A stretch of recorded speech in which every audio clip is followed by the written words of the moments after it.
because if we want to understand the economic growth rate in any country, we know that there are three drivers of growth.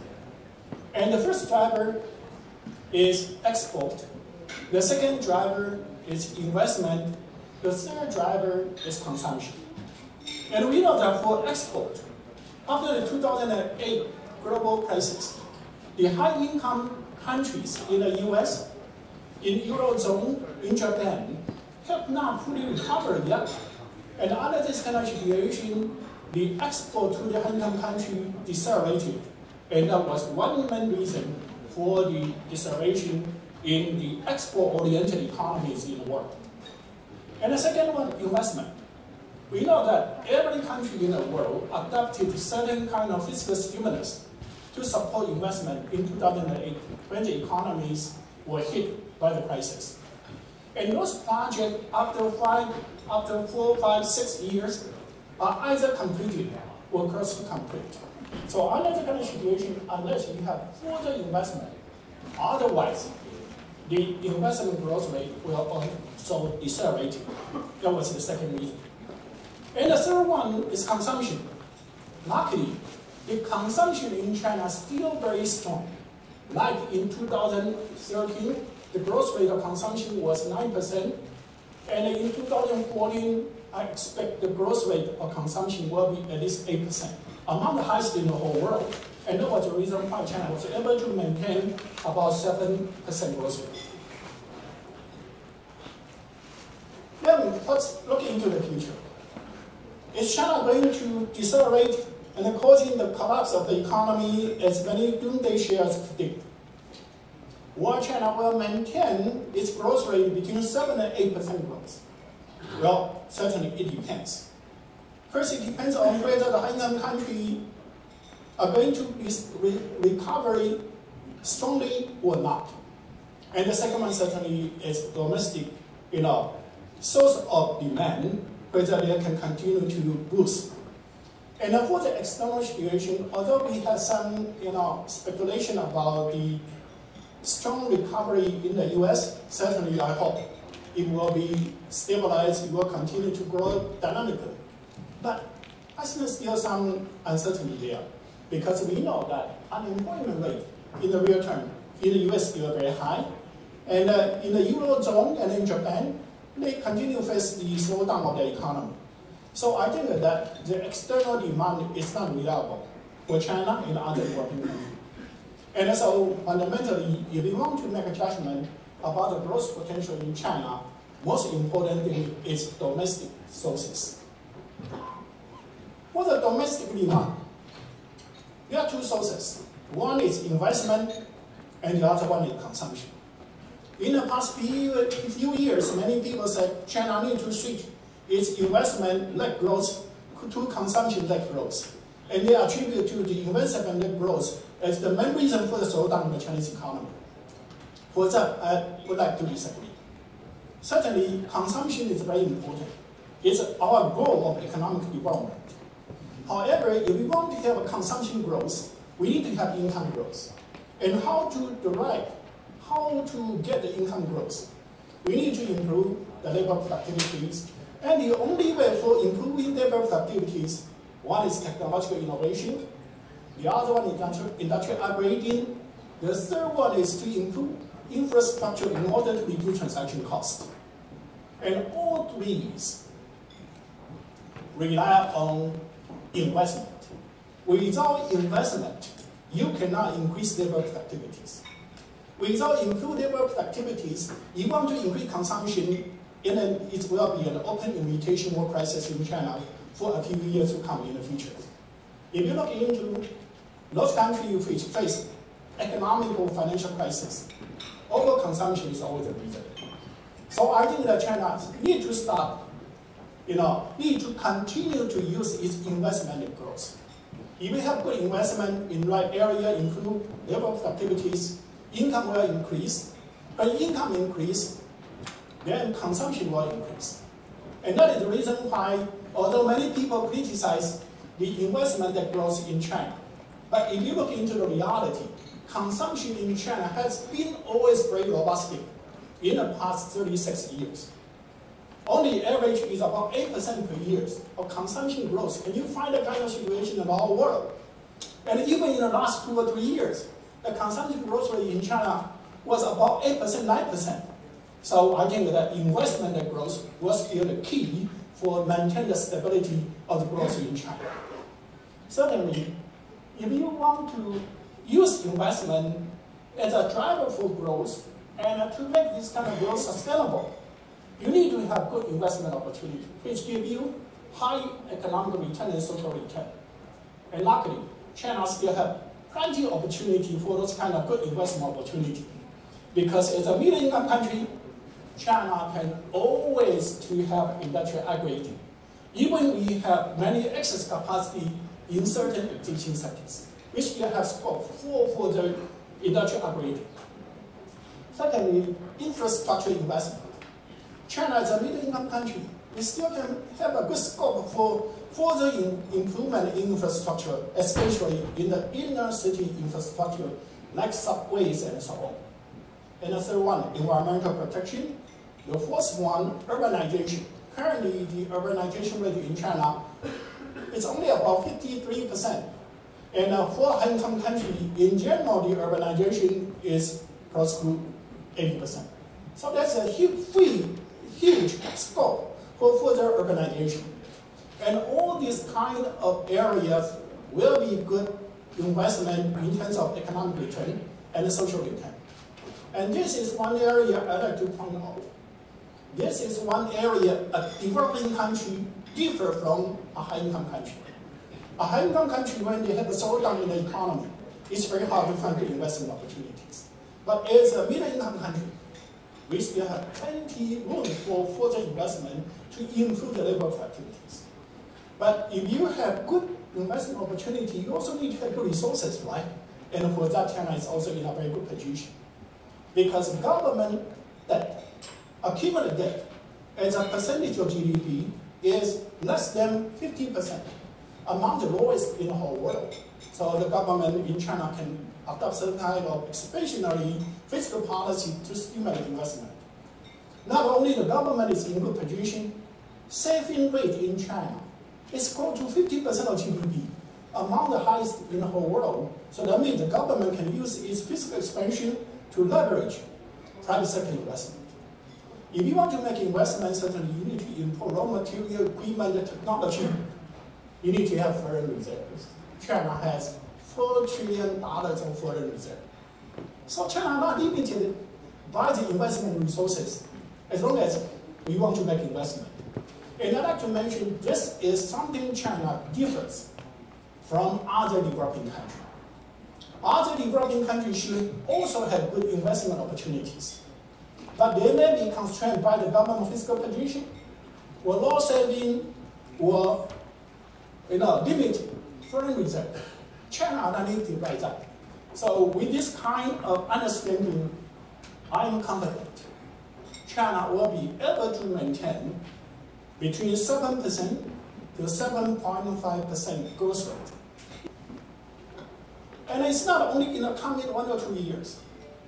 I think there's an opportunity for China to maintain this kind of robust growth rate continuously for another 10 or 15 years.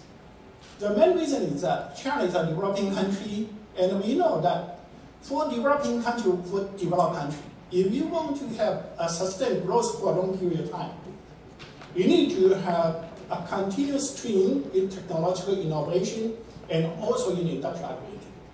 That is the only way to have a sustained long-term growth. In high-income countries, we know, like in the US, in Europe, in Japan, their industry, their technology are on the global frontiers.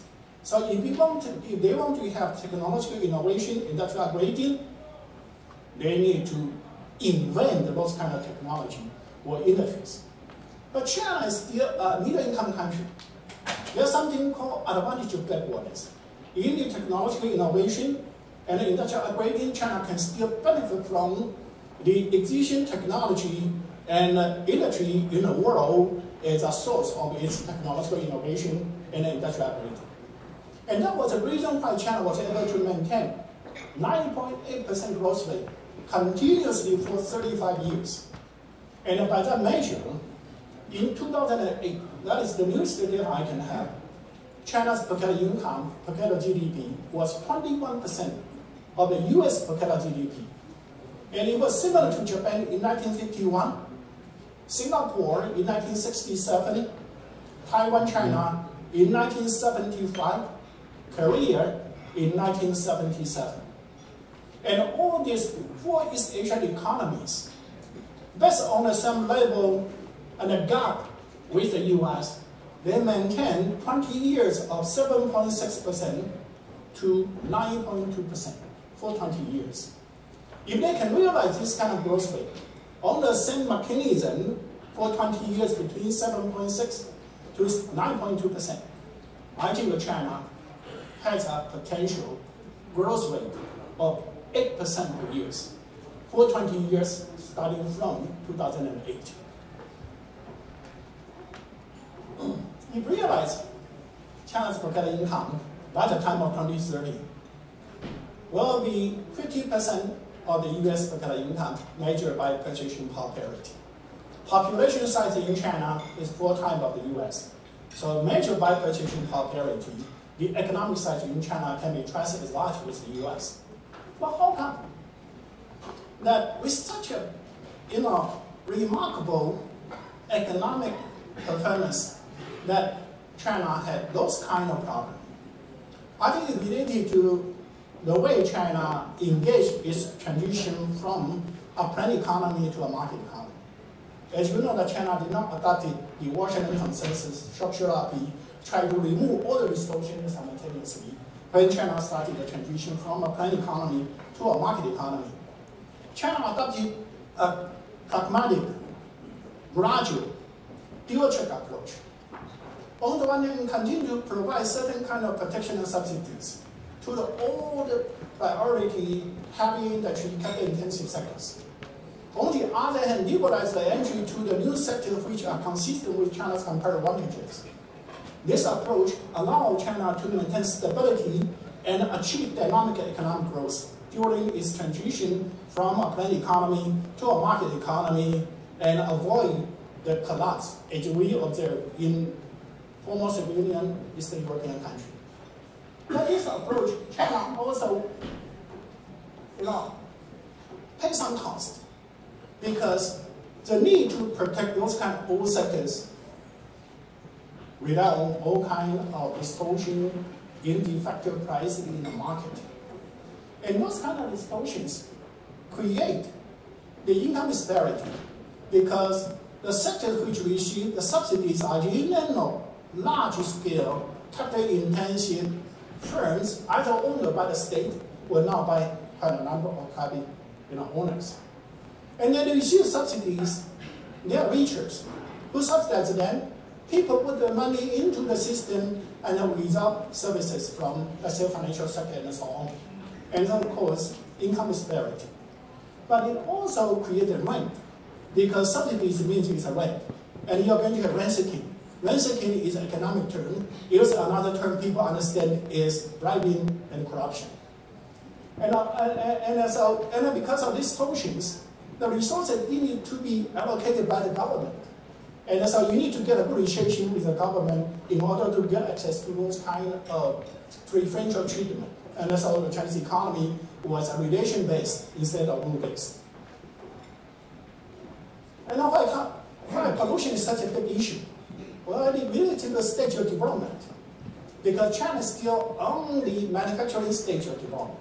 We know that in an agrarian economy, in general, environment is very good. Then you move to the manufacturing stage, the energy intensity and emission intensity are both much higher, so you are more polluted. But when you move to the service-oriented economy, then the energy and the emission will be reduced, and you can have a good environment.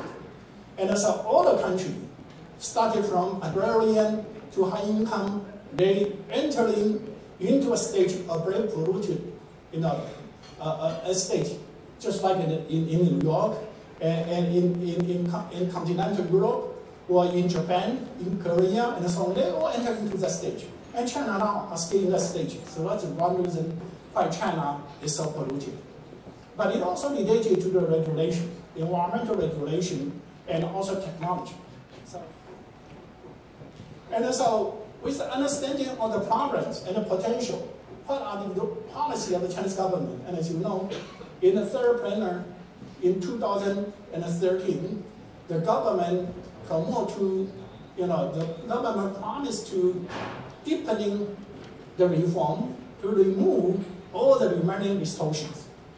And in the fourth planner last year, the government, promote this kind of rule by law, and so rule of law.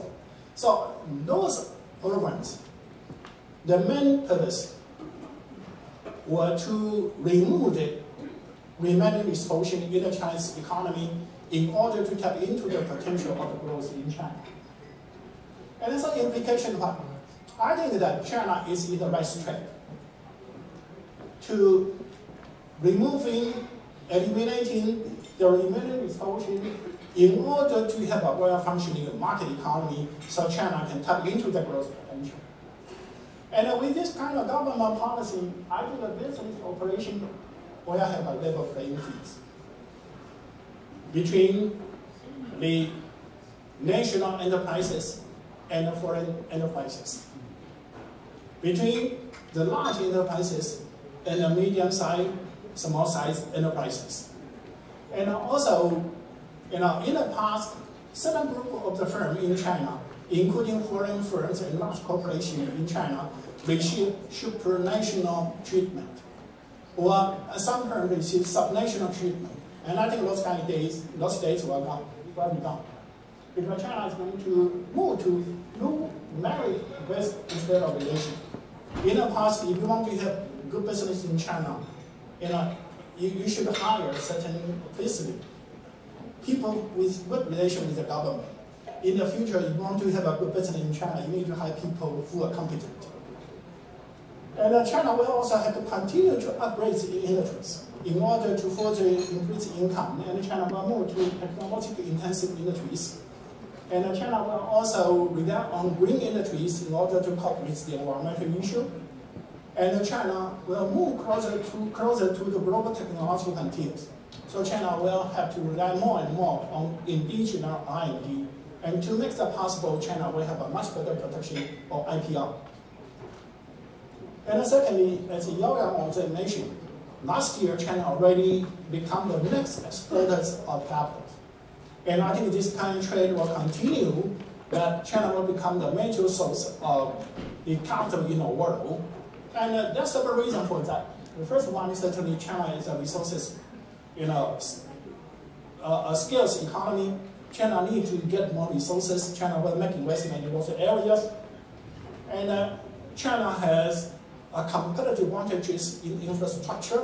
And we know that many developing countries and even high-income countries, their infrastructure is bottleneck for their growth. And China will use its competitive advantage and funding to support infrastructure investment in the developing country or even in the high-income country. And also China will, continue to use merge and acquisition to get access to higher technology from advanced countries. And China also certainly will try to enter into the domestic market of the developing country and even high-income country by set up operation in those areas. And the last one, and it has a very important implication, that China will start to relocate its labor-intensive processing industries to other low-income countries, like Japan did in the 1960s, Korea, Taiwan, Hong Kong, Singapore did in the 1980s. And China was starting to do that because of rising wages in China. But here I'd like to mention the scale of the relocation is so much different. In 1960, Japan manufacturing sectors employed altogether 9.7 million workers. In 1980s, Korea employed about 2.3 million, Taiwan about 1.5 million, Hong Kong about 1 million, Singapore about 500,000.